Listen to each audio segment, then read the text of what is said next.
What's good, y'all? The live stream is back. Back on Facebook for what it's worth. I'm still in their jail a little bit, I guess. But I'm excited to be back. I get to talk about a lot of comic book stuff tonight. So I'm kind of geeked about that. And I do have some current event stuff as well. But we're going to front load this with comic books because that's what's been popping off. I'm not getting into spoilers. So don't worry about spoiler alerts. The only spoiler I'm going to give you is this. And I want y'all to lock in on this. I'm going to say this, and I want y'all to just kind of ride with me on this. I'm not even going to go into what topics we're going to discuss. I'm not even going to preview that. I'm not even going to spoil my own show. But I'm going to say this. Scott Snyder, if you give me a run on a Hulk, on the Incredible Hulk, my life is yours. Scott Snyder, give me a run on the Hulk and my life is yours.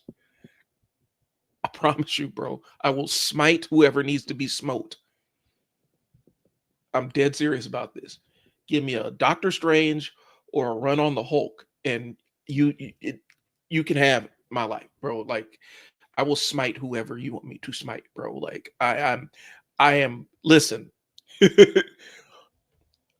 The absolute Joker, the absolute universe Joker is everything I wanted it to be and more. Absolute Batman number 15, bro. Listen. The origin for the Joker is everything.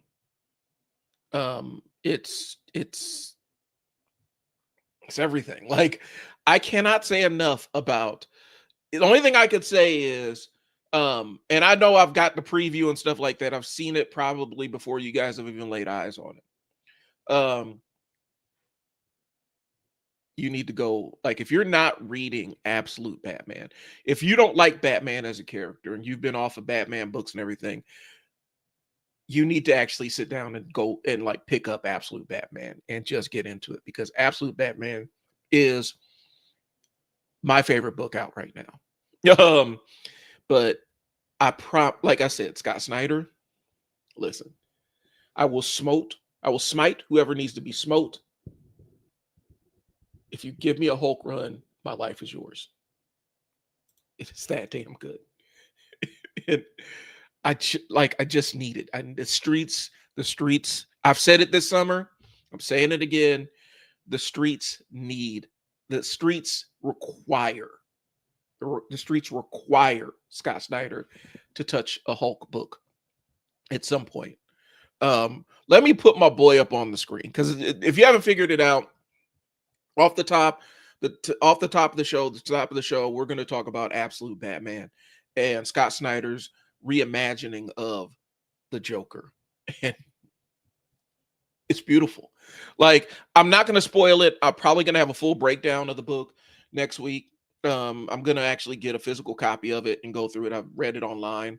But yeah, I'm going to put my boy up on the screen so you can kind of see what I'm talking about in terms of Absolute Joker. And make sure I got the right thing here. Let's see. I think that's it. Yep. You're going to see Absolute Joker. Look at him. Look at him. Just look at him. This is Absolute Joker, y'all. I hate clowns. And this is terrifying. This is nightmare fuel. This is going to haunt my nightmares.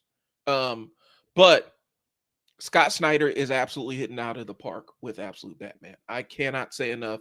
The origin of the Joker matches the tone of the story. It adds a level of menace, because I didn't know how. I thought Bane was terrifying. I thought as a character, Absolute Bane was the most terrifying thing I've ever seen. And the origin of Absolute Joker absolutely is so horrifying. It's so menacing that I think Absolute Joker, they established, I didn't think it was possible, but to establish Absolute Joker as a bigger menace than Absolute Bane is crazy work. And they did it in this book. just the origin story, the way they even kind of tell the story, the narrative device that they use to tell the story, and how Alfred is conveying the absolute level of threat and menace that the Joker, and the air of mystery that surrounds him. And without, it's not spoiling it to say that they, in the Absolute universe, Absolute Joker is literally an analog for the mainstream version of Batman. He has the same kind of background, the world traveling, mysterious origin. We know his entire backstory, but basically for the people that only have a glimpse of the character, if you don't really know the character personally, then his origin is mysterious. Where did he come from? How did he acquire these skills? So Absolute Joker, it checks all the boxes in terms of menace. And I'm absolutely excited to see what they do next.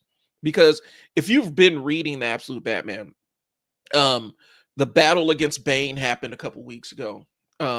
The final battle against Bane, and that was brutal in the realest sense of the word. It was brutal, and it was hard to watch, but it brought out the brutal Batman who will do everything just shy of killing you. And that's what happened in the book. But it showed a layer of intelligence that goes along, and strategic thinking that went along with the brutality of that Batman. And so it was a great send off for Bane. It kept him, it took him off the chessboard for a little bit, but kept him in play for a little bit longer. And so we're going to see him again. We're going to, the Absolute universe is going to roll back around to him. But I am really, really excited to see what the other mega villains, like the DC's signature villains, like Lex Luthor. I need to see what kind of demon time that Lex Luthor is on. Because they've introduced him as a character, but they called him as like the nuclear option. So I got to see what bro's on.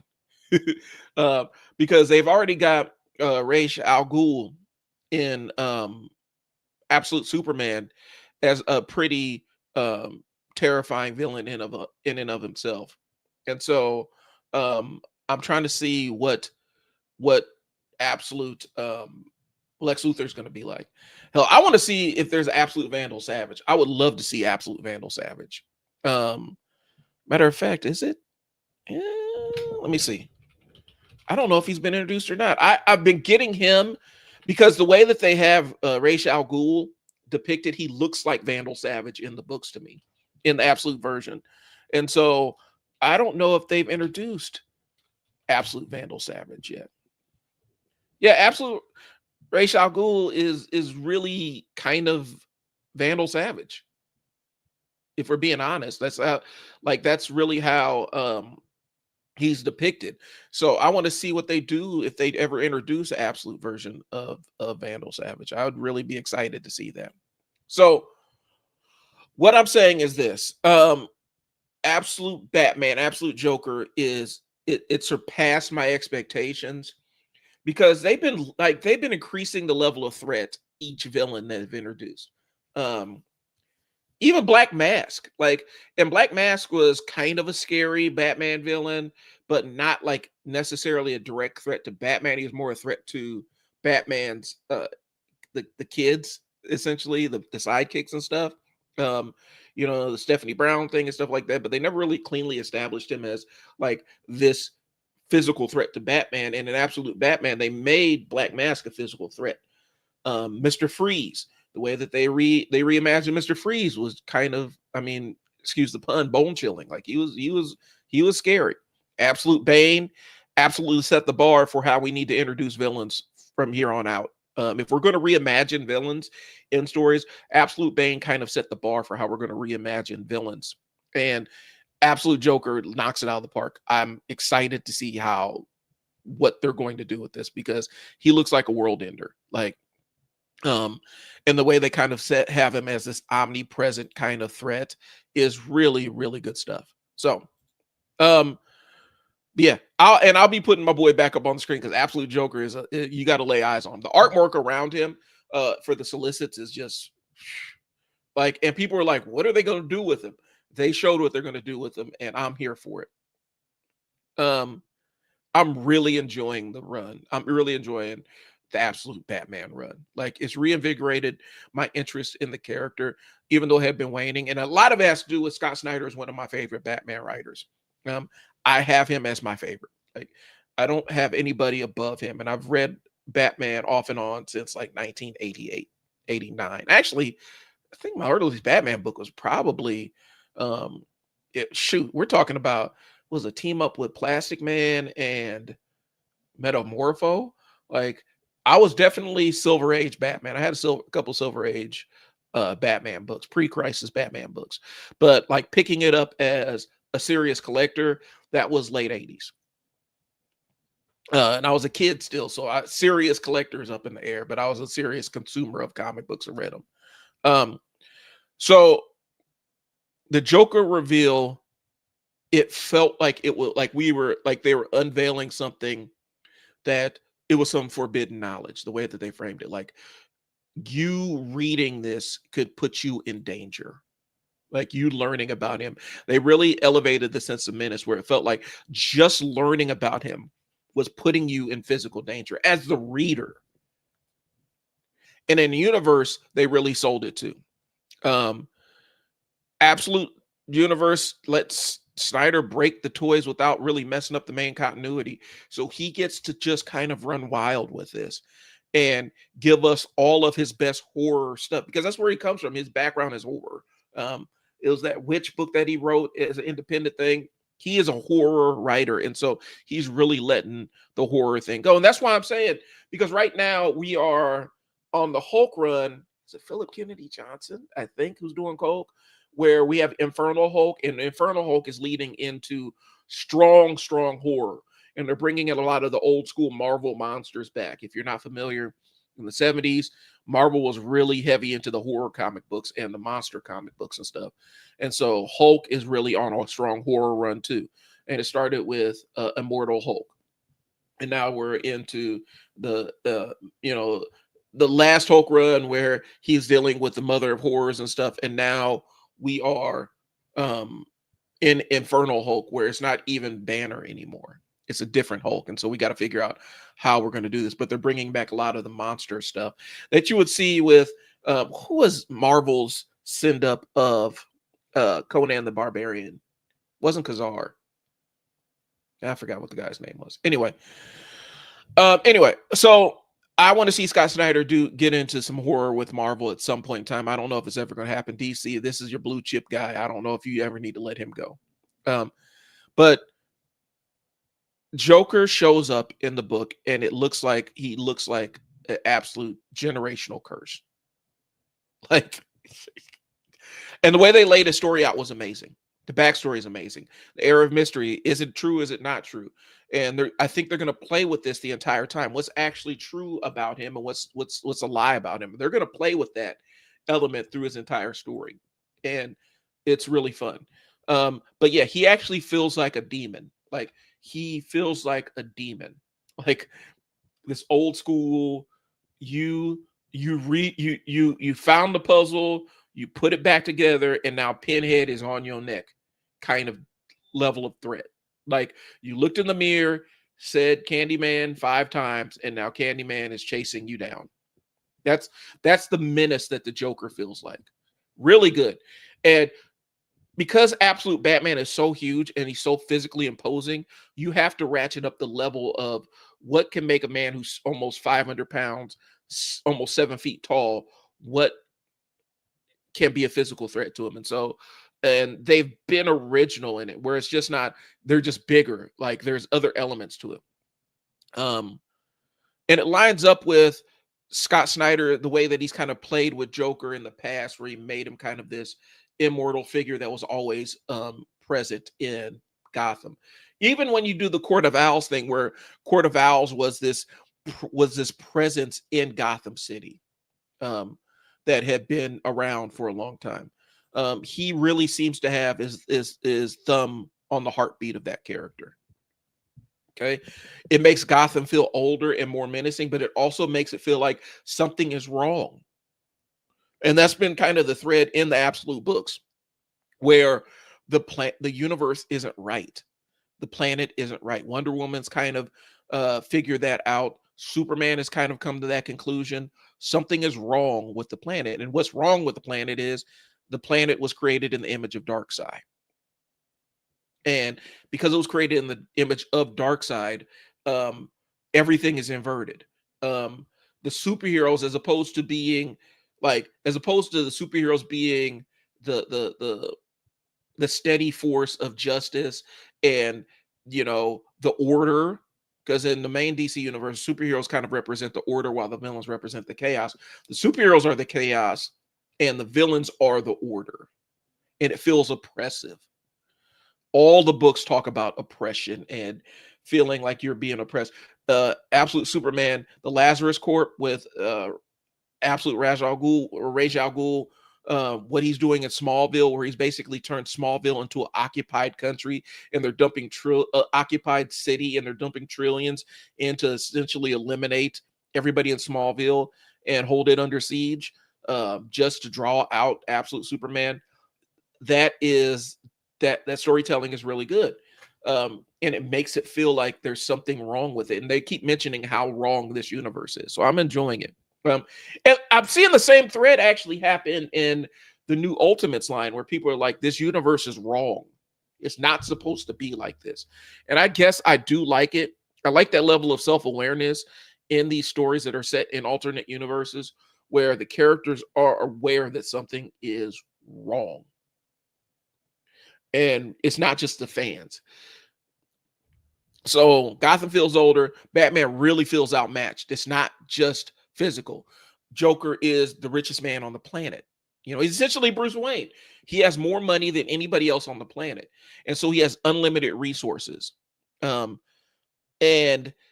there is no clear-cut origin story for him. And I don't think that he'll even give one. Okay.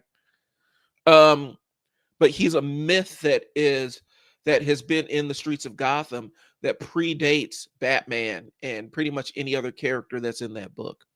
The design and energy, it feels like they're establishing a folklore that's based in horror, like literal horror.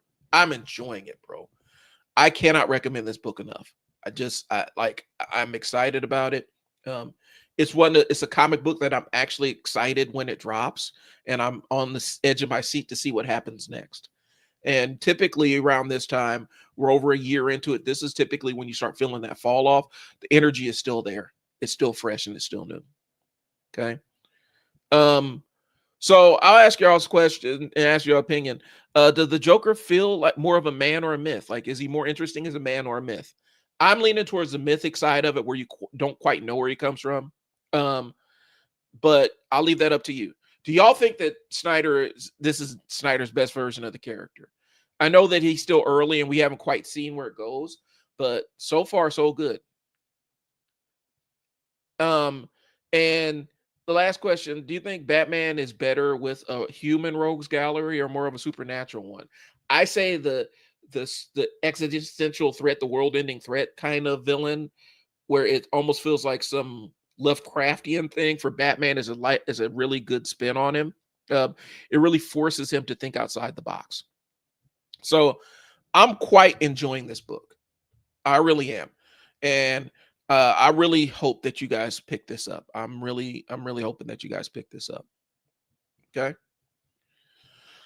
So Absolute Batman must cop. Like, this is an absolute book. This is a book that you absolutely must pick up. Absolutely. All right. On to the next. Again, I said this is comic book stuff tonight, and I'm excited to talk about it. I think I'm gonna stick in some Ask a Dad stuff near the end. But I'm into the comic book stuff right before I get into how fucked are we with the political stuff. So I was thinking, because last week I talked about it, I did kind of a character issues on Hawkman. It was more of a publication history of Hawkman, and just talking about how his character kind of is this narrative black hole for DC, where they can't really, it's hard. They've been struggling to build a continuity around Hawkman for years, and every crisis event kind of breaks Hawkman's continuity. And a lot of it has to do with You get a new writer in there, they have this, they're like, I got to do something with Hawkman, and then they do something and it kind of breaks what the previous regime did.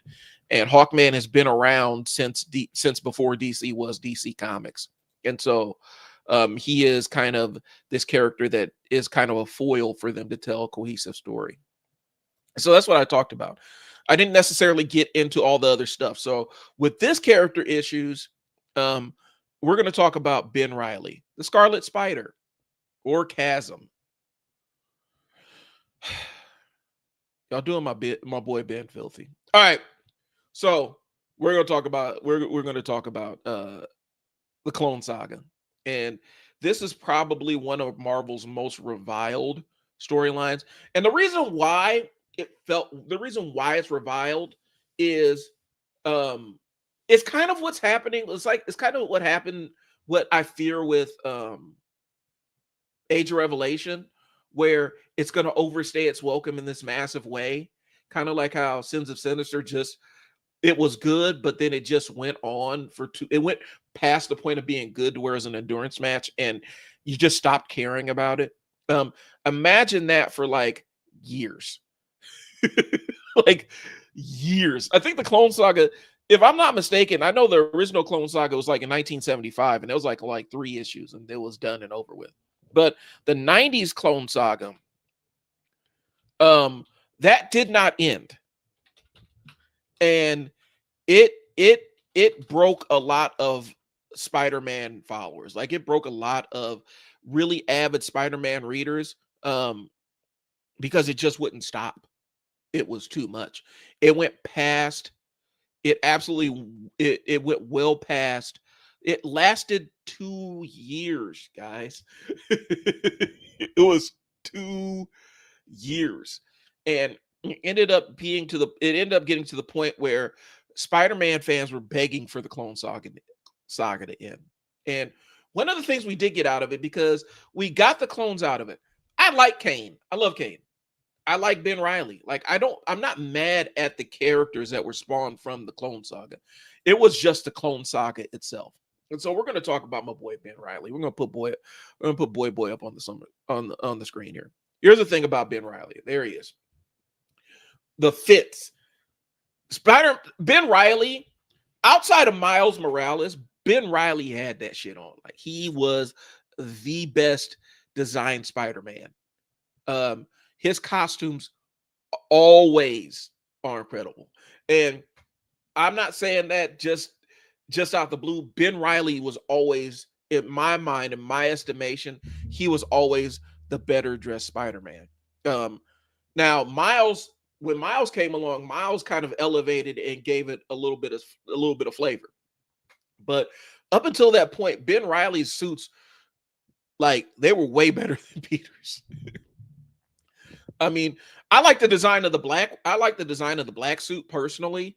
And so I like that version of Spider-Man. But I have yet to see anything that beats some of the stuff that Ben Reilly is putting on. And I don't have enough images of him downloaded to show. But like I said, he was kind of my favorite design of the character of Spider-Man. Okay. So who is Ben Reilly, really? He is the clone that was not supposed to exist. In the 90s, they were going to retire or sunset Peter Parker, or at least put him out to pasture for a while. And that's when they introduced Ben. And it was all this, who done it and all this other stuff around who's the real Spider-Man and who's the clone. And forgive me, as a traumatic experience reading the Clone Saga. I'm trying to remember the mechanism because I don't have it in front of me. I have the books somewhere in this basement around here, but trying to remember the mechanism by which they determined initially that Ben was the original original Peter Parker, and Peter was the clone, and then they flipped it. But he was a clone that wasn't supposed to exist. He earned being Spider-Man twice, and he had to build a personality for Spider-Man. He had to build a personality for himself. With memories that weren't really his. And this Spider-Man should have been a parallel evolution, not just a spare part. I feel like Ben is probably one of the most misused main characters in the Spider-Man universe. There's a couple out there that I feel like are kind of misused, but I feel like Ben kind of gets the short. Ben Reilly gets the short end of the stick, just because he's coming out of the Clone Saga, and a lot of people did not like the Clone Saga. And like I said, it wasn't the fact they didn't like it; it just went on too long. It would not stop, and I don't think y'all understand when I say it would not stop. Like when we were doing, when X-Men were in the age of Krakoa, right? It was long. It was long, but at least the stories were engaging and they kind of moved the story forward. Um, and I'll probably do a breakdown of the Clone Saga. Like I'll probably dedicate an entire show to the breakdown of the Clone Saga. Um, the problem with the Clone Saga is it ran too long. It contradicted itself multiple times, and they never ironed it out. And then when the fans were sick enough of it, they just pulled the plug on it and just said, let's just get this thing over with. And it left everybody just completely unsatisfied with the ending of it. Okay. I think Ben Reilly is the perfect autistic coded Spider-Man. And I think there's a lot of leg room for that character in the way that we discuss neurodivergence now. This autistic ADHD Spider-Man, I think he fits perfectly in universe. And Marvel really refuses to actually fully commit to that version, but it exists in the way that he's been presented and written. And I think that he would be a good representative and a good juxtaposition where he's not just a duplication of Spider-Man. Because right now, I'm gonna be honest, I'm gonna keep it 100. I'm gonna keep 100 with you. This is bullshit, and the costume is fire, but Chasm is bullshit. The way that they got Chasm out here, it feels like they have Ben Reilly and Madeline Pryor, and they just had to have something to do with Limbo, and the costume is fire. Again, par excellence. It's par for the course with him. Ben Reilly has that shit on. But the problem is, the costume design is amazing, but they are just playing with Ben Reilly at this point. And I feel like they're wasting the potential momentum of this character. I know how to resolve this. I'll talk about that later on. But this fire, this representation of Ben Reilly, the one that you remember, the Scarlet Spider, the one that became the Scarlet Spider, the clone Spider-Man. This is good. This is trash. And this is what Marvel currently has him at, is this. I don't like this. This is trash. I feel like they just have Chasm there just as a placeholder because they don't have anything for him. And so I'm gonna talk about that. What my possible solution to have Peter Parker and Ben Reilly coexist without him being a weird, ambiguous villain with green blasty powers, because that seems to be the default. Like when you don't have any idea for what to do with the hero, you just make him into a dark version of himself who has green blasty powers or blue blasty powers. It's the DC old DC cinematic universe school of making a villain.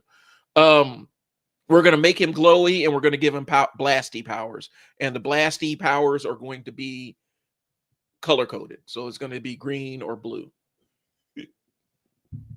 And so, yeah, I think for me, I think we have to do something better with him. We need to do right by him because there's so much there with the character.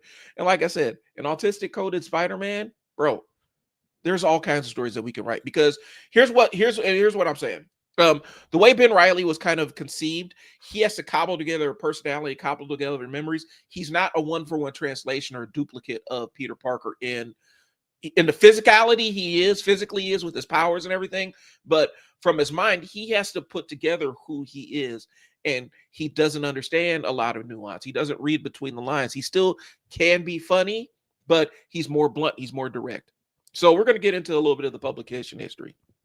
Of course, 1975, the original Clone Saga introduced Peter's clone, created by the Jackal, which is another one of those seemingly throwaway Spider-Man villains, who really shouldn't be thrown away. I mean, they've made him such a centerpiece of the story, but they just kind of keep putting him out to pasture every couple of years, and then they bring him back, and every time they bring him back, it's confusing and kind of fucked up, and you just don't really engage with it. I feel like they need to do something, either kill him off or do something interesting with him. But they introduced the Jackal, and he created the clones and everything. And the clone pretty much dies immediately in the comic. Like, just 1975 Clone Saga. We're gonna leave this at a couple of issues and we're done. Okay. Then for some reason, Marvel was kind of scraping for stories, and in 1994 they kind of brought this back. Ben returns. He's older and he's wandering. He really has. He's kind of a blank slate of a Spider-Man. And he kind of becomes Scarlet Spider in Web of Spider-Man number 18. And for a moment, Marvel actually let him be the mainline Spider-Man. And it was interesting. Now, there was a fan outrage, but here's the thing. There was something going on in the 90s where there was like this fever that gripped the comic book industry where we have to kill or debilitate all of our mainline heroes. And so we killed Superman, we broke Batman's back, and we sunset Spider-Man, or sunset Peter Parker for a while. And eventually Superman did come back. Batman comes back after the entire John Paul Valley Azazel thing. And I still don't know what happened to Azazel. I still don't know what they really did with John Paul Valley. I think they killed him and brought him back or whatever. But DC collectively pretends that he doesn't exist. We don't see no retellings of him, no reinventions of him, no nothing. Dude is just gone. And Spider-Man with Ben Reilly and Kane was the other clone. And then was Doppelganger, like, I can't remember, was Doppelganger considered one of the clones? I think he was. So anyway, Ben returns older. He doesn't really have an identity. He has to cobble together one. And they let him be Spider-Man. And so Ben Reilly Spider-Man era starts in 96. The sensational Spider-Man number 0. And he has a brand new suit, brand new start for a brief run. He is Spider-Man. He has kind of tonalities a little bit different. He's written a little bit different than Peter. And I rocks with it. I rocks with it. Like, I kind of enjoyed having a different vantage point of that character. But he did do it. And then Marvel doing the Marvel thing. We're going to, since trauma has to happen to Peter, his brother is going to die in his arms. And the body degrades, and then it reveals that he was the clone. And the trauma shapes everything thereafter, at least for a little bit. And then we're going to bring him back. They've brought Ben back and killed him plenty of times. And they keep bringing him back to kill him. And never really give him anything to kind of sink his teeth into as a character. Dies and resurrects, dies and resurrects, dies and resurrects. And they've kind of used trauma to shape him into this morally fractured kind of character. They don't really have to do that. If you're a clone and you're born with the template of a memory of somebody that already exists, you are already fucked up. And so we don't need to inflict more mental trauma on you to make you an interesting character. You're an interesting character in and of itself. Okay. The Vegas era, the Ben Reilly Scarlet Spider, that was 2017. I messed with that book. That book was kind of dope.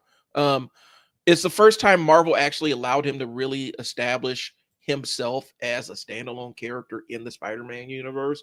For any amount of time, where it was like a serious push, like you're not having to worry about him dying or anything. Which writers do you think handle? Shoot, let me pull it up because I have it laid out. I have it in my outline here. I would say for me, and I got to figure out who I got to remember. I can't remember who the writer is off the top of my head. I liked when they brought him back when he is kind of the Vegas Spider-Man, the 2017. So I need to see who was actually writing the book back then. So let me pull it up because I want to be actually accurate here. Vegas.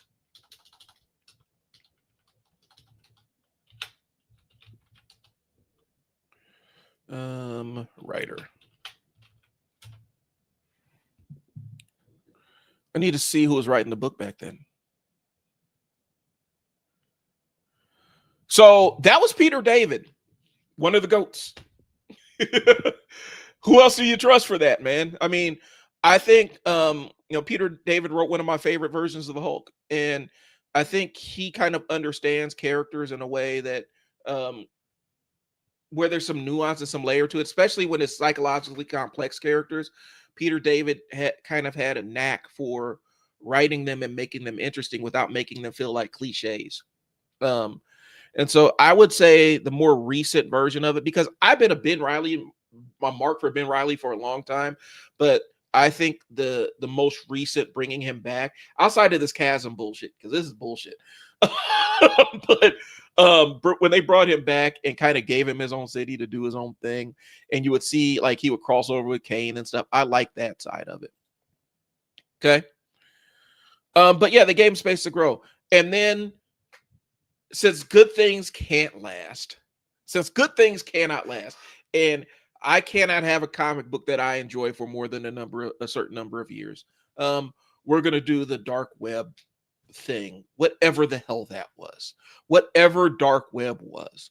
And I need somebody, if somebody wants to jump in the screen and jump in the stream and explain to me what dark web was, I would absolutely love it, because I don't know what the hell this is. It gave us Chasm, and I know it was Ben Reilly and Madeline Pryor, and it was kind of a crossover with what was going on in the X books, but not really. It was terrible, and I actually checked out.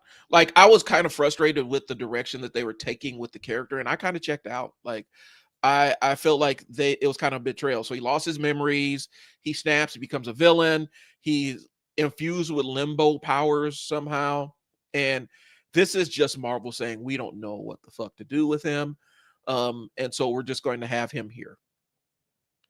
And Marvel does that in the Spider-Man universe a lot. Like, they'll introduce another potential member of the Spider-Man family and then just kind of forget about him. Like, just kind of say, hey, we forgot about you. Like Silk. Where Silk, just Cindy Moon just pops up here and there, and then we just forget about she exists for a while, and then she's back. And they keep doing this in and out of the Spider-Man universe and stuff. And I think that's kind of what happened with Ben. I think he kind of fell victim to Marvel's editorial. We don't have anything for him. He is a known property. He's a known character. But since we don't have anything for him, we're just going to make him a random villain that's tied in with one of our flagship books. Oh, thanks, man. I appreciate it. Here every Tuesday and possibly Wednesday, depending on what my kids got going on. So, that's kind of where I'm at with Ben Reilly, and I feel like Marvel is it's a betrayal of the character moving forward, because I think he's a fantastic character. We just need to build around him. Like I said, we have this autistic coded Spider-Man who can represent characters on the spectrum and show that people that are neurodivergent aren't like Rain Man stereotypes or anything. We can have depth and layers, and we can have relationships, and we can be quippy and funny and stuff. Our brain just functions a little bit differently, and I fuck with that. So let's get into what his physical powers are. So he has the entire Spider-Man package, right?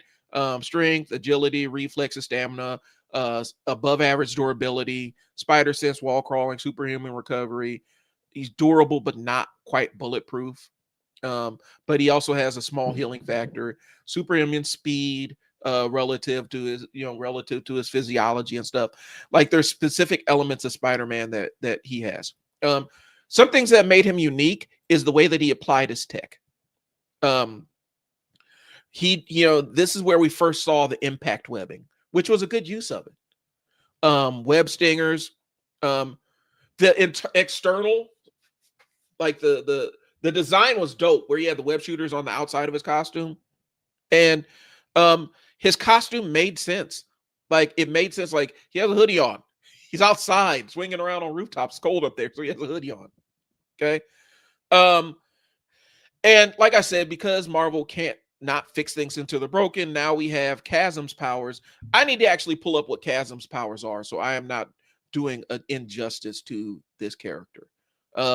because the chasm, like I said, I checked out so hard on chasm that I just kind of I can't front. I checked out on it, and so I didn't even really follow up. And so I had to do a lot of uh catching up on what they've been doing with him, because as soon as I saw it and saw that they're like, oh, we're making him a random Spider-Man villain who's angsty and mad at Peter for some reason, I checked out.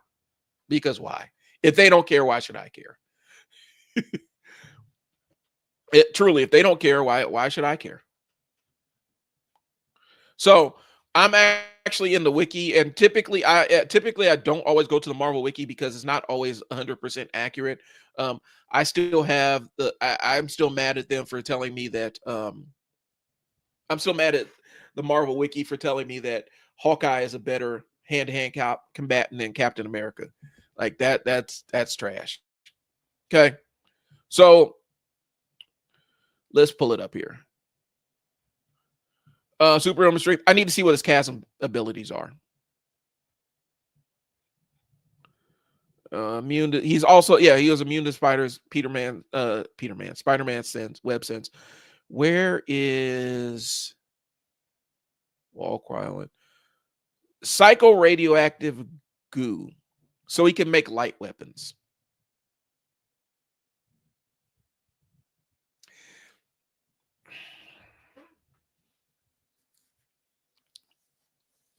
While psionic webbing could be really an interesting power set for a Spider-Man character, no. Psychoactive goo sucks. And that is a terrible way. Like the wiki just kind of gave up. It said he was exposed to psychoactive goo. He learned new abilities such as forging solid light weapons of his own and emanating his own energy during his fight with Peter. They gave him green blasty powers. With all else fails, give the character, if we're gonna make this guy a villain, all else fails, give him green blasty powers. Because what else are you gonna do? We're gonna make him an evil Green Lantern analog who's Spider-Man. Oh my God. Ugh. Anyway, I'm not dwelling on that. I think Ben works best when he's not grounded, or we don't have any mystical magical, or when he's grounded where he's not mystical magical, none is demonic BS, and not necessarily adjacent with the X-Men books. I feel like you can fold him in, kind of like how Peter is kind of welcomed into the fold. Storm hates his guts, but it is what it is. Where he's street level, but he also, like, you could tell that he's not Spider-Man. He's dressed in the costume, but it's a different guy. So this is where I kind of connect to where Ben, I connect and resonate with Ben. His entire existence is imposter syndrome. Like, is a physical embodiment of imposter syndrome. He's born without an identity. And he has big shoes to follow. He has big shoes to fit in because of Peter. Like, Peter represents big shoes that Ben Reilly has to fit. And he doesn't quite have a frame of reference. Like, he didn't experience a childhood. He didn't experience a lot of the regular developmental milestones that a human being has in terms of developing cognition and stuff. And so the way his mind works, he is a super literal thinker. He's a lot easier to manipulate. He's just as intelligent, but he's also easier to manipulate than Peter. He never really learned social nuance and stuff, and he had to build a personality from scratch. And his relationship to humanity isn't really forged by his upbringing. It's forged by his, like, car crashes into interacting with regular humans. Okay, the perfect neurodivergent coded Spider-Man. Like, it's not hard to do, like, guys, and all you gotta do is plant your flag down and say, this is what we're gonna do with the character. Okay, so why it fits perfectly. The abridged childhood equals literal processing. He isn't really able to pick up on it. Sometimes I struggle when somebody is being sarcastic. I have to actually hold myself and think for a second. Are they really being literal? Do they really mean that? And sometimes it takes a lot longer than other times. Okay. He learned language cognitively, not socially. So he didn't really have a childhood. He kind of inherited the childhood. And so sarcasm doesn't necessarily land the same with him. He kind of processes metaphors literally. And he is kind of governed through a cold, there's a layer of cold logic that kind of a lot that locks into this character. And you could see it the way that he interacts and the way that he makes his determinations and judgments in the field. He has a cold logic to him. He has a very dry, deadpan sense of humor, where it's different than Peter's, where it's meant to, get a laugh every once in a while from the audience and stuff. Peter's witty because he's always improvising and he's trying to mask the fact that he's terrified. Ben's witty because he is saying exactly what's coming and what exactly was crossing his mind, and some of the absurdities of what he's actually engaging with when you're fighting supervillains. Because imagine if you are a neurodivergent person who is a superhero who's fighting supervillains, and some of the absurd shit that actually happens. That's what Ben's kind of reacting to. Okay. This is representation without actually leading into tropes. Okay. And it would be dope, Marvel, if you hired a neurodivergent writer or creator to actually write Ben Reilly so we can get him right. Because you have him coded the right way. And I'm not trying to force it or anything, but just look at how he's written. That's maybe one of the reasons why I resonate with him so much as a character. Okay. Because he's awkward. And it's not nerd awkward. It's awkward. I don't understand how you humans interact with one another kind of awkward that I experience sometimes. Okay. Trauma, identity dysphoria, neurodivergent emotional wiring. Okay. The repeated deaths during the Clone Saga, like you're telling me that didn't impact him in a way that changes his developmental milestones. It breaks his brain, and it's not in a villain way. It's my executive function is kind of duct taped together and cobbled together and slapped together.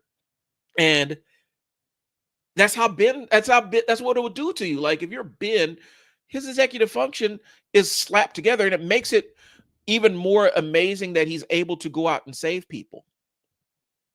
Okay.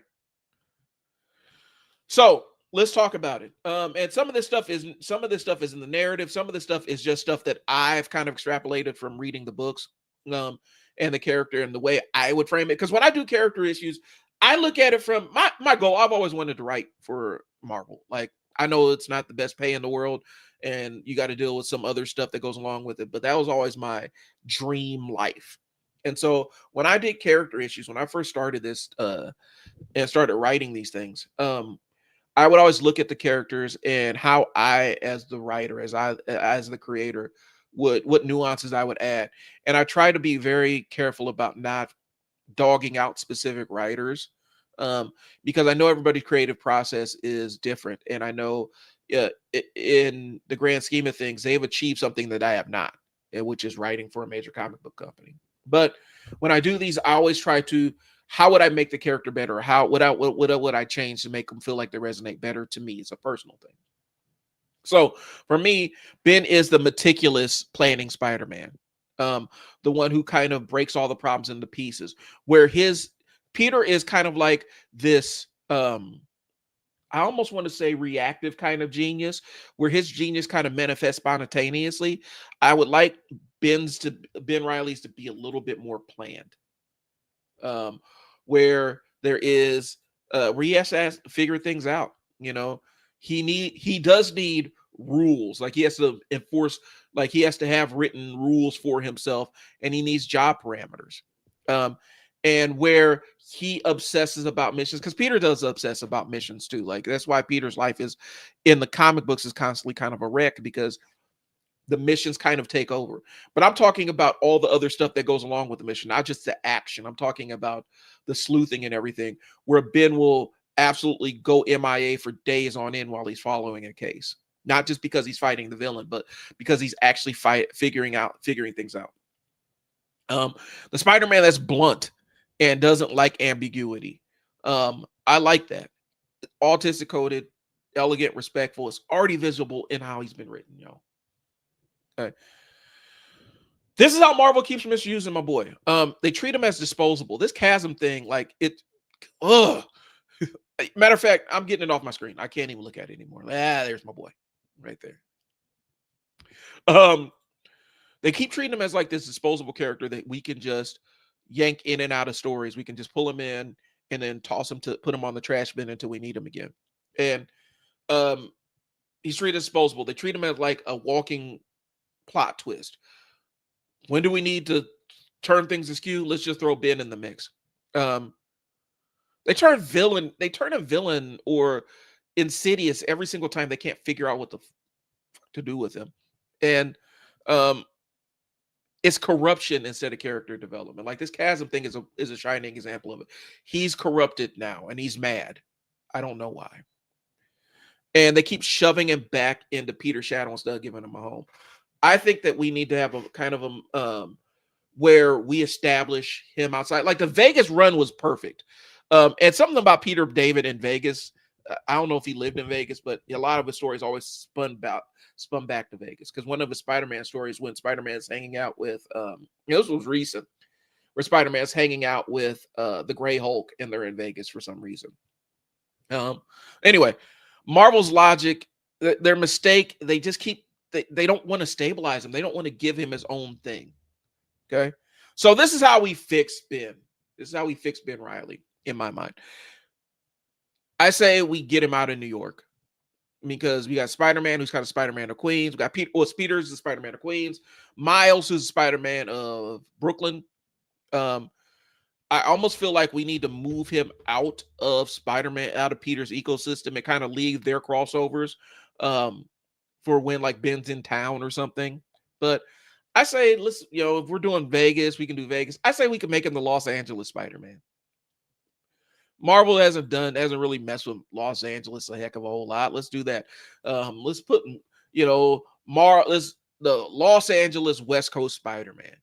And he has to kind of establish himself and he has to deal with all the other sides of Hollywood and the glitz and glamour and all the other stuff that comes with being a superhero in LA adjacent to the entertainment industry. There's a lot of stories we can tell there. Okay. Or Houston Spider-Man or or Chicago Spider-Man, another major city in the Marvel universe where he can be Spider-Man. Okay. Not New York. Get him out of New York. Because when he goes to New York, they end up overshadowing him and shit canning him. Okay. The cities work, the other cities work because there's different cultural rhythms in there.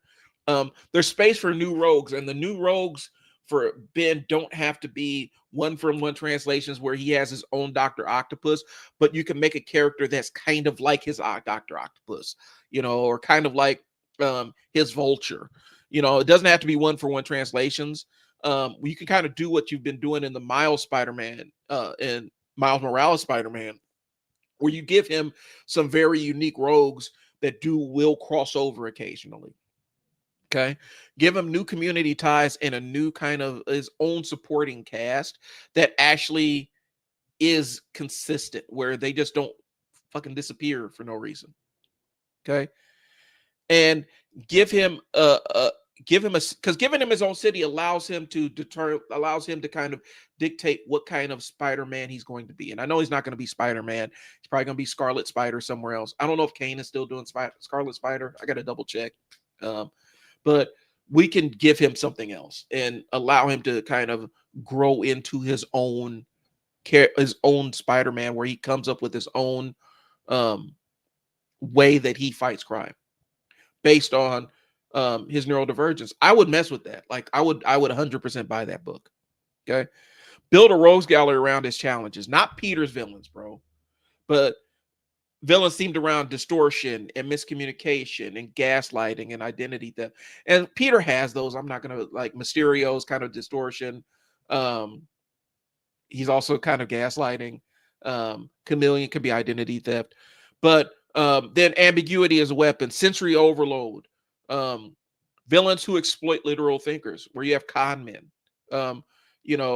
where he has to deal with his own iteration. Maybe you could even make him fight the Purple Man like that. That could be a nemesis for a Ben Reilly Spider-Man. Okay. It's a perfect foil for this type of enemy because they keep him grounded and they keep him aged up where he doesn't revert to being a child. That's one of the things that we keep running into with Spider-Man books where the writers have to constantly show us that Peter Parker is this irresponsible, irresponsible man boy who never grows up. And it's kind of dope that the Spider-Man where now he's kind of with the Guardian, like he has his version of the Guardians of the Galaxy. He actually got called out for that, which is kind of interesting with his new suit. If you're not following the current Spider-Man, he's in outer space. He just got finished with a couple of missions with Rocket Raccoon, and he has his own crew of outcasts that he's leading in space missions. And his suit is the Technocrat. What is that? Cypher, Warlock. It's kind of like Warlock species. The same, not Adam Warlock, but Warlock from Doug, that X-Men Warlock. And so he has one of those, I think it's phalanx, but not really. But it's a suit that has its own sentience. It's a biomechanical suit. And it called him out for a lot of his piss poor thinking, which was dope. I was shocked. But anyway, back to Ben. He gives him a different perspective. He's not jokey like Peter, but he has a really dry sense of humor. Okay, where the jokes only got to be funny to him. It doesn't have to be funny to you. It doesn't have to be funny to villains. It's just got to crack him up. He's not grim, but he's dry, literal, quietly funny, and he's way too blunt and way too honest. Okay, and let the chasm shit go. Please, my God, let it go. If we have to have an exorcist, if we have to have Brother Voodoo or Doctor Strange or Clea show up and do an exorcism on Chasm, and it's revealed that one of Madeline Pryor's demons took over Chasm's body, please, God, do that. Get rid of this Chasm thing completely and totally. If we're going to do psionic webbing and stuff, that could be something in and of itself. Do not do this Chasm thing. It didn't make any sense when y'all introduced it. It was just, we needed something for him to do. We needed another foil with Madeline Pryor. Please, God, get rid of the Chasm thing. Bury it. I'm fine with y'all pretending like it didn't happen. Okay? Have exorcism come through, and that's it. Okay? He isn't a villain. He isn't corrupted. He's not man. He's trying to build his identity, and he doesn't have the same kind of. He experiences the world differently, and so it makes it harder for him, especially since he doesn't have the formative years to learn how people interact socially. Okay, reframe him as the neurodivergent Spider-Man, the autistic ADHD coded Spider-Man, and he's not quirky, he's not broken, he's not the clone. He's Ben. That's all I'm asking. Hero that processes the world a little bit differently, who has the internal monologue that shows how he struggles sometimes with human interaction sometimes. Okay. He interprets communication differently. Maybe you could even give him a quirk that one of my quirks is I tend to interrupt people, and I'm not being disrespectful. That's just how my mind fires off ideas, and I can't always shut it down. Sometimes I'm not even aware that I'm talking. Yeah. He fights differently. Where it's not the damn near going to kill you kind of fighting that Kane does, but he is a little bit less protective of his rogues and his villains. And he solves problems differently. It's not the intuitive kind of genius, it's a planning kind of genius. And where it's piece by piece. And it's not because I know I'm not saying Peter doesn't plan, he doesn't make plans for people, but a lot of stuff Peter does is improvised. It's on the fly. And I would say Ben has that, but don't make that his defining feature of genius. Make him be the one, the Spider-Man that plans. Okay. And this presents a neurotype that a lot of people can identify with. And I think you would find a new audience for Ben. Okay. That's a Spider-Man they never given us. You've done a lot of Marvel's done, and now I'm kind of riffing because I'm off my script here. Marvel's done a lot of weird bullshit to try to say we're making Peter Parker relatable. Like they've done a lot of shit to try to say we're making Peter Parker a relatable character, and they've done everything except make him a relatable character. you know, um, I think they have a chance to get it right with Ben. They've got it right with Miles. Miles is kind of a relatable Spider-Man. I think what Marvel keeps fumbling with is, and it doesn't align, like the way that they've done Peter Parker editorially, where he's not allowed to be married because some editor somewhere thought that him being married aged him up too fast, and we can't tell interesting stories with him and Mary Jane. It was a short-sighted thing, and making him this eternal bachelor / man-child thing without an anchor like Mary Jane Watson, to me that makes him unrelatable. Spider-Man found his actual one that holds him down, and they keep removing her from his universe. You would need, if you're a Peter Parker, and now I'm off of Ben, but I'm talking about Peter. If you're a Peter Parker, as an adult, you would need people that stick by you thick and thin and understand your flakiness. And they had it with Mary Jane, but for whatever reason, Marvel's editorial team will not let them be married.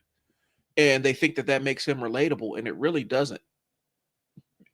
You have a super genius. I've said this before. You have a super genius who didn't have the resources like Tony Stark or Reed Richards and stuff, or even a Victor Von Doom. You have a super genius who hobnobs with the richest and most powerful people on the planet. And he hasn't said, hey, can you help me develop a patent or something so I can finance this stuff so I'm not struggling to make my rent at the end of the month? Hey, Tony, Professor X, you guys are independently wealthy. I don't know if Tony is anymore, but how about you give me a grant, write me a grant or something off the books, write me a grant or something so that I could keep Norman Osborn from conquering the US again. Because last time we took the eye off the ball with Norman Osborn, he essentially conquered the entire US and took over S.H.I.E.L.D. And so I'm the one who normally keeps him in check and prevents that. For whatever reason, you guys just can't handle him. So write me a grant and I'm yours. I got him. Like, we're telling me that Peter can't do that.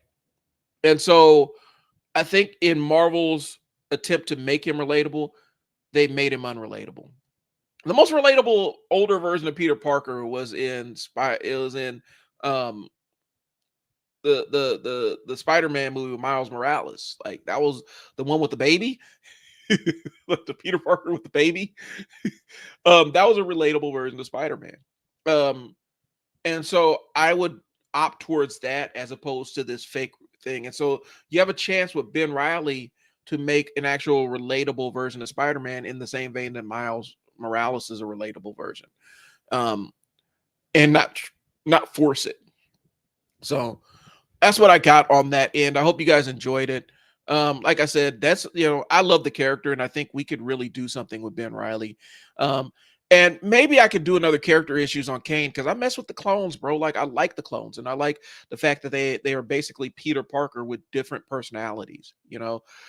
Kane being the bloodlusted, I don't give a fuck kind of Spider-Man was dope, where we have this unhinged kind of Spider-Man.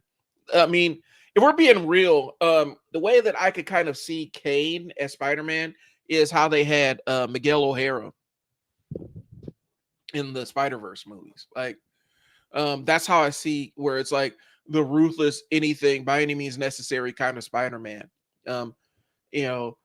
I would probably do another character issues if we're going to cover all the clones. I'll do one on Kane, and see how we can improve him. But I think that Ben Reilly is your perfect autistic coded Spider-Man.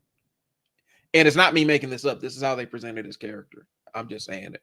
Why not lean all the way into it and give people a comic book character they can relate to, as opposed to these stereotypes of neurodivergent people that we tend to allow propagate our media, where there's so many neurodivergent people who are in creative roles in this country, but still the accepted way that we present people that have ADHD or people that are autistic and stuff like that, the way that we present them is just basic stereotypes, as opposed to nuanced characters and nuanced people with depth.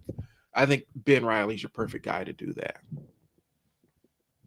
I think you can do something with that. Anyway, on to the next. So far we've gotten Read Absolute Batman. Absolute Joker is amazing. Like, Absolute Joker is amazing. And if Scott Snyder ever decided to come over to Marvel and write the Hulk, I give my life to him. I will smite whoever needs to be smote to see Scott Snyder extended Scott Snyder Hulk run that dives deep into the horror side of it, because they're doing it with Hulk right now, and it's kind of interesting. I was on the fence when they introduced the eldest and mother of horrors and all the other stuff in the recent run of Hulk that just ended, but I'm all in on the Infernal Hulk, bro. I want to see what happens with that. Okay, so we've done the comic book stuff. I've gotten that out of the way, and so now we're about to lean in to piss some of y'all off. This is a little section called "How fucked are we?" It's my current events kind of section. Here's the thing.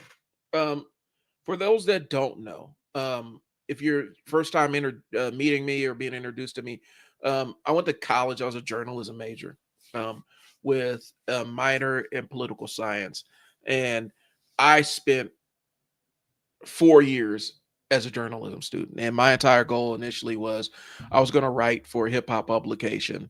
And before hip hop journalism got cooked, that was my plan. But like I said, my academic was started out as construction engineering major, transferred over to journalism in my first year, stuck with that, worked with the radio station, journalism, minor in sociology, raft of political science and abnormal psychology courses. I was preparing for something. Okay. And so one of the things I'm nerdy about is current events and politics. And so that's kind of one of my hyper fixations on things. All right. And so as a result, my shows are always going to have a political theme. Like, we're always going to talk about what's going on in the world. I'm not going to shy away from it. Now, I have opinions, and if you don't fuck with the opinions, then that's all right.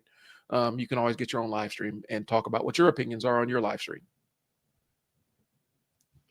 All right. So, how fucked are we? Right now, and one of my things I did in my old life, I ran group homes and whatnot, and I used to get kids that were gang involved, and it includes white nationalist gangs. I used to get little white nationalists in my house all the time. I've seen enough white nationalist tattoos to know that the ones that I see on the arms of some of these ICE agents, those are authentic. Like, that's real. And so what we're seeing is, and now we're dealing in the kind of theory crafting. We were dealing with a lot of very visible white nationalist groups after the last administration, especially after January 6th. And then all the stuff afterwards, like the white nationalist gangs and stuff were out there. And when I say white nationalist gangs, I don't want y'all to get it twisted. There's a lot of black and brown. There are a lot of brown folks who are aligned and adjacent with white nationalist gangs. And for black folks, and I'm gonna get into the Uncle Ruckus archetype, how he's not just a caricature, he's a demographic. We know that there are black and brown folks who don't fuck with black and brown folks, and they align themselves with anybody that hates black and brown folks the same way they do. And so we talk about white nationalist gangs. They're not always exclusively white or nationalist, and they found that was good branding. Gives them an ability to say, well, we're not racist. We got standard brown skinned guy over here, and he agrees with us, right? You better. Yeah. There's a lot of us, and we all rode together. You better agree with us. So when I say white nationalist gang, it's not exclusively white. Now we start getting into stuff like the Klan and things like that. Neo-Nazis, yeah. There are some white nationalist, there's that white limitation, but even there are Nazis who, if you go to South America, there are not Latin Nazis and stuff. It's weird. Racism is weird. It doesn't make any sense, y'all. Especially anti-black racism. Anti-black racism is one of the craziest pieces of work that you're ever going to find in this. The logic baffles. So I've been seeing ICE agents behaving in ways that resemble a lot of how these white nationalists operate. And one of the things is, what better place would be for, if you're a white nationalist who you've been in the spotlight, you have, and one of the things is, a lot of these groups don't necessarily, they'll take the platform, but they don't necessarily want to be necessarily identified with the platform, because what comes with that level of public knowledge also comes federal scrutiny. At least in previous administrations, it kind of did. If you can get paid to fuck up immigrants and patrol neighborhoods of marginalized people and go after all the people you don't want in your country, who wouldn't take that up?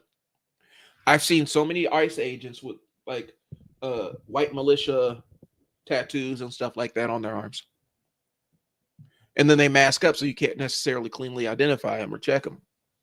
Okay, so there's overlap, is what I'm saying.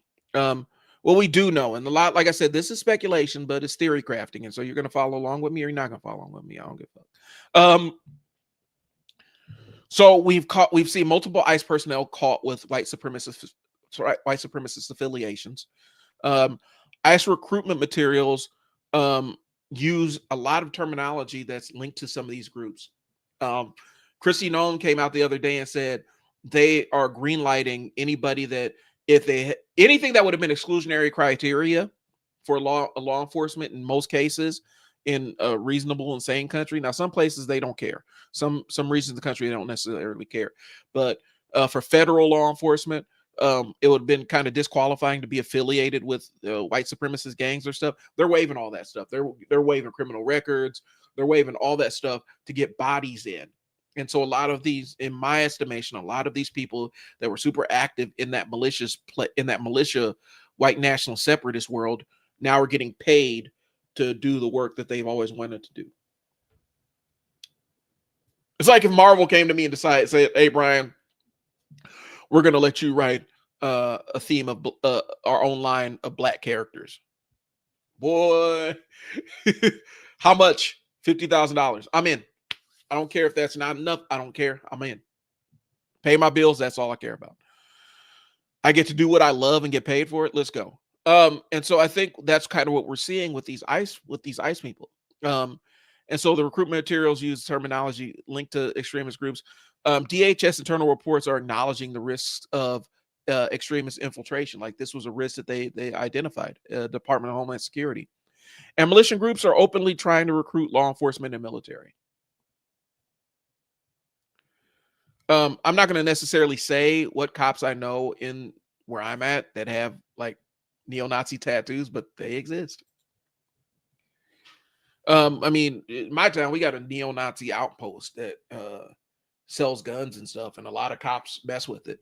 And they'll try to pretend like, "Oh yeah, man, it's not neo-Nazis," but we know, like, I mean, got 1488 slapped all over everything.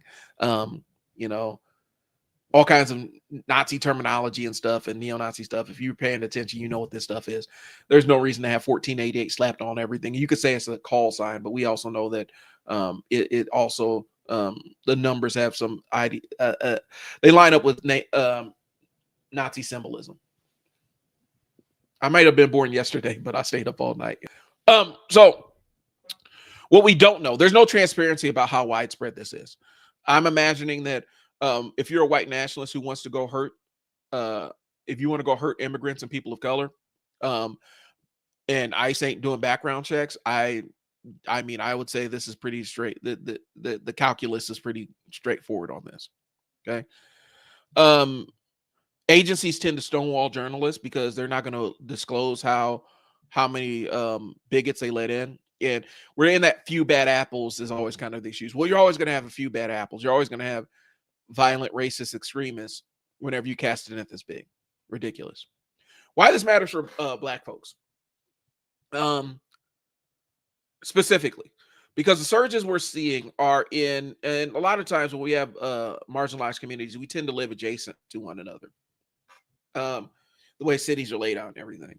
And we're already starting to see, like, and I got into it with some ADOS or ADOS, African descendant slaves, ADOS guy online basically said we were fear mongering and stuff like that, bro. Here's the reality, bro.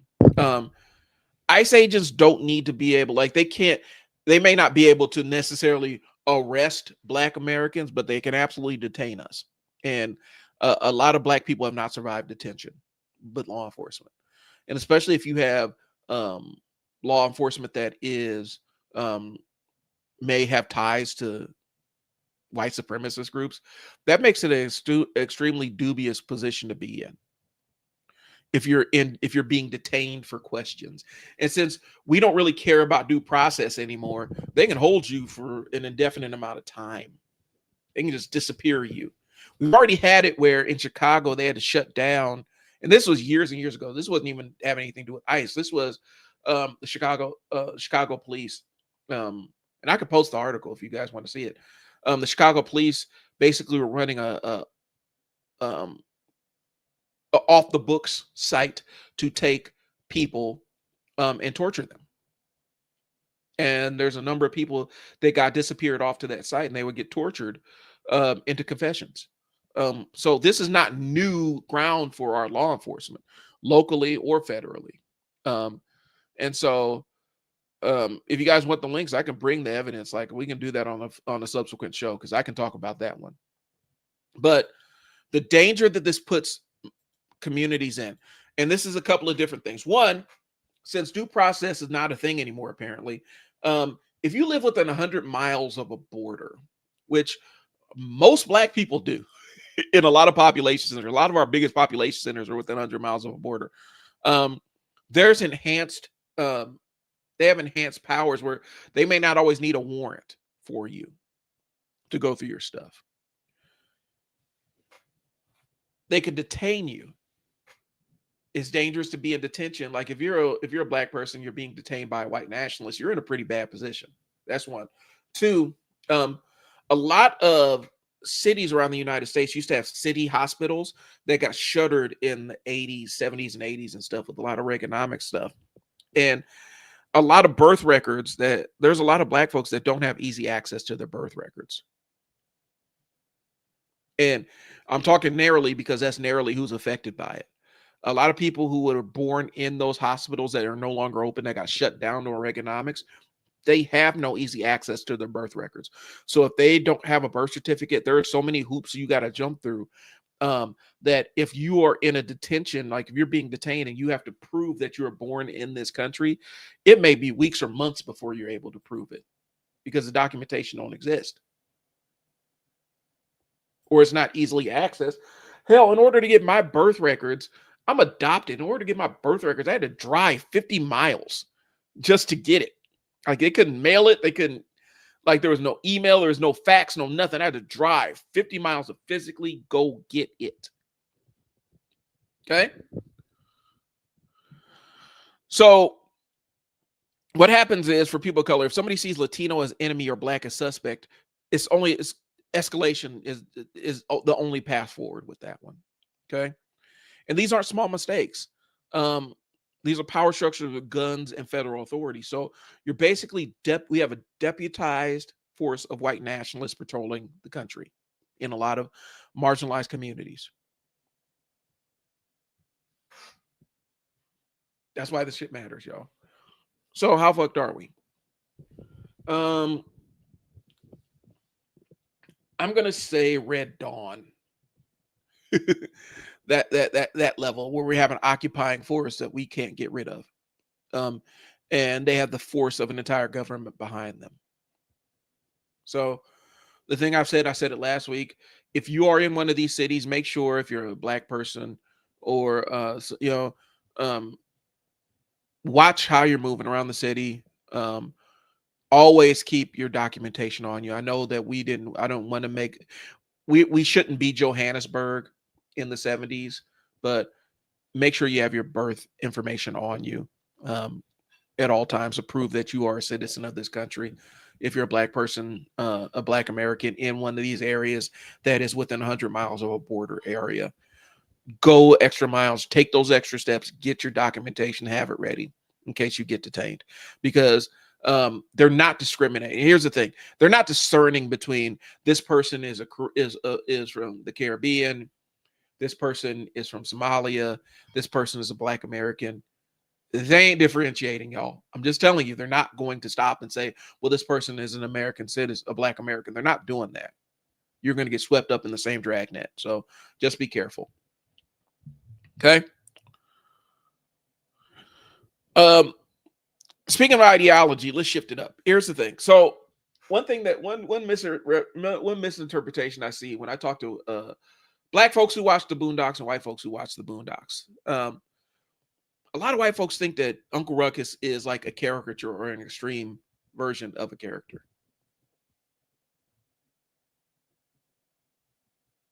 He represents the demographic of Black people.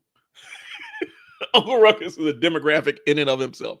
You see them like the Hodge twins. Like Hodge twins are like the analog. Cartier family kind of in that same boat. Officer Brandon. He isn't an extreme. Ideologically, he's supposed to be the most extreme person on the Boondocks, but let's be honest with you, man. Uncle Ruckus isn't a caricature. He's not a send-up of a character. He's not an exaggerated version of a Black person who doesn't like other Black people.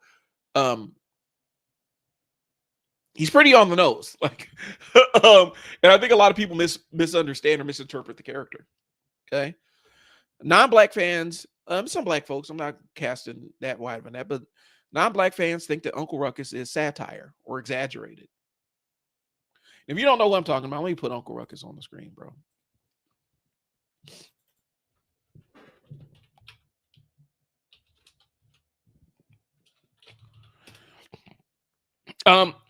If you don't know, Uncle Ruckus is a character on the Boondocks. He represents the Black person that hates other Black people. That's really who he is. And that's his entire character arc. Every time he's on the screen, he's saying something super racist or inflammatory or derogatory about Black folks. Okay. And so the way they designed him, when they designed characters on the Boondocks, they always made it after a political figure. Like if they were an extreme, if they represented, like Jen and Rummy were essentially, if you watch the Boondocks and you were paying attention to politics, the way to design Jen and Rummy was George W. Bush and Donald Rumsfeld. And then they gave him Charlie Murphy and Samuel L. Jackson voices. But they were represented political figures. So if we're talking about Uncle Ruckus, if you look at him, he looks like Clarence Thomas. And that was very intentional on their end. Okay. So when they designed Uncle Ruckus, he looks like Clarence Thomas. That's the perception. That was Aaron Magruder's perception of who Clarence Thomas was. Like I said, Uncle Ruckus ain't a caricature, bro. He's not a send-up. He's not an exaggerated version of a Black person. He is a type. And like I said, there are lots of Black folks online that make money disparaging Black folks, being the Black person that hates other Black folks for the benefit of white folks. Like that's kind of what he is. So they think he's exaggerated. They think he's satire. They think he's cartoonish. Nobody's really like that. Hold, please. We're going to pause here for a second, or maybe not. Hold on one second. And never mind. I thought I had a phone call I had to take. Anyway, so he's not this exaggeration, and I think people misinterpret what he is. They think nobody's really like that. Well, Black folks actually know us. We've seen Uncle Ruckus. We've experienced him. We're related to him in some cases. He's friends. He's family and stuff. Anti-Black commentators. RG3 plays in the Uncle Ruckus space. Sage still plays in the Uncle Ruckus space. They're analogs of him. Clout chasers who pander to white grievance culture. Any one of you weirdo niggas that are out here talking about Black fatigue and making it that white people are tired of Black people, not only have you hijacked that phrase, you need your ass kicked. No, I'm just well, you do, but you are pandering to a white subsect of people who don't like you. They like you because you agree with them, but they hate you. You're the agreeable black friend for them. Okay. And so, um, creators who build platforms around blaming black people for systemic issues, or build a platform based on not knowing what the fuck they're talking about and have no concept of history and cause and effect. So the people I've already mentioned, Hodge twins, Fresh and Fit, Myron from Fresh and Fit, he's a big one. He thinks that was it Ethiopian or Somali, he thinks that makes him different, and that white people inherently see him as different than other black folks, and really don't. And they've checked him before for that. But he represents that caricature, that person. And so the reason why black people tend to define Uncle Ruckus hilariously funny is because we know him. We know him. We've experienced him. Okay. And it's not just him. There are all kinds of political commentators. You can build an entire platform on hating black people if you're a black person. And that's crazy. That's crazy work.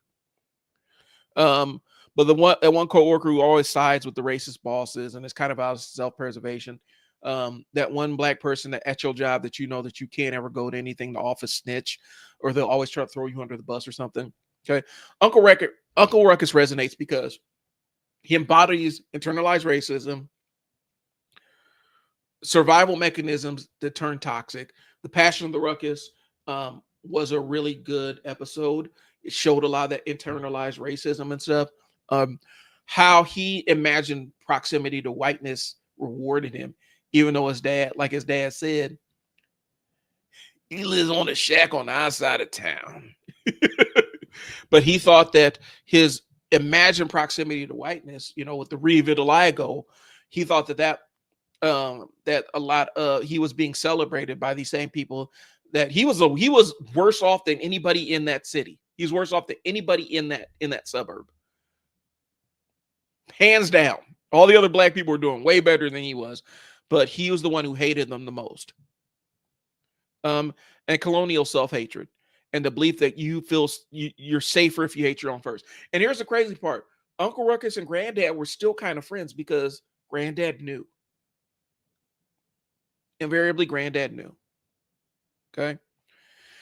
And other communities have their own versions of Uncle Ruckus, bro. I met Chicanos, I met Mexicans, Latinos, stuff that you should hear how they talk about people from Mexico or people from Puerto Rico. Like, they talk crazy, say the most vile stuff.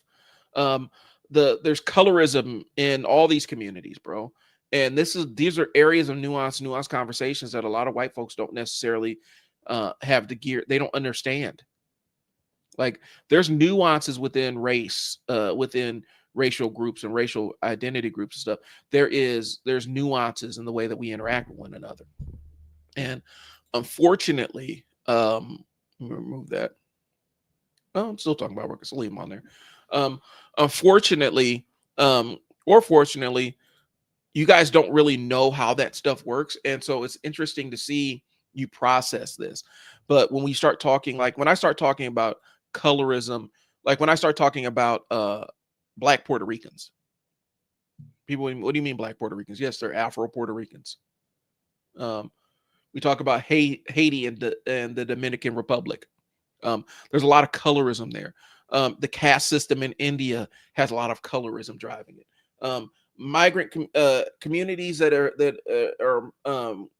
have immigrated from a lot of countries all over Asia, like Southern Asia and stuff like that, where skin tone does matter.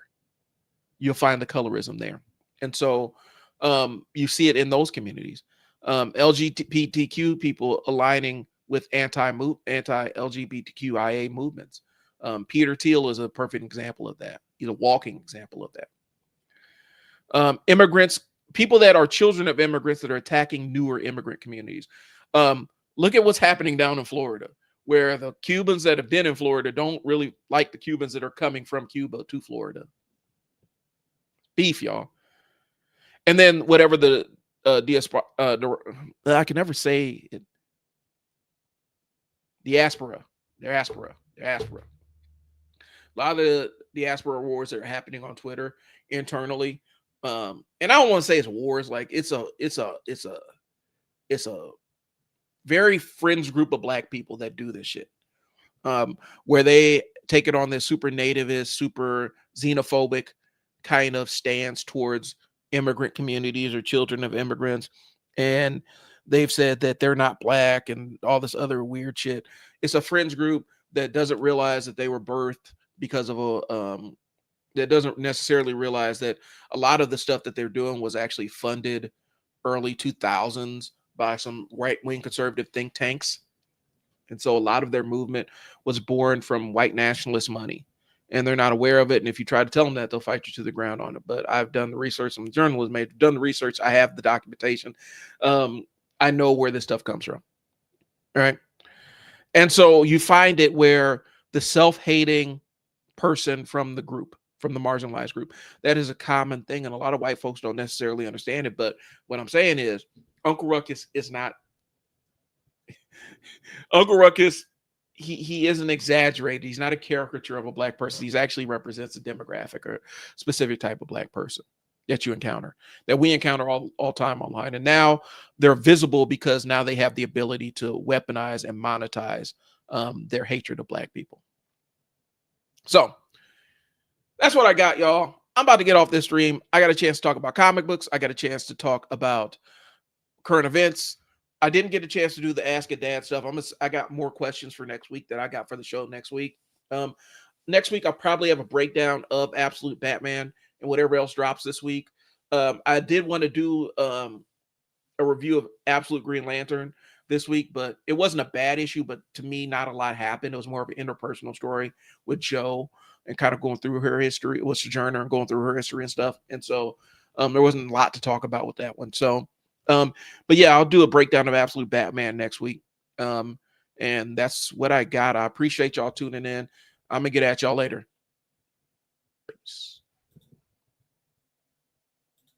Well, hold on a second. Now I'm gonna get at y'all later. Peace.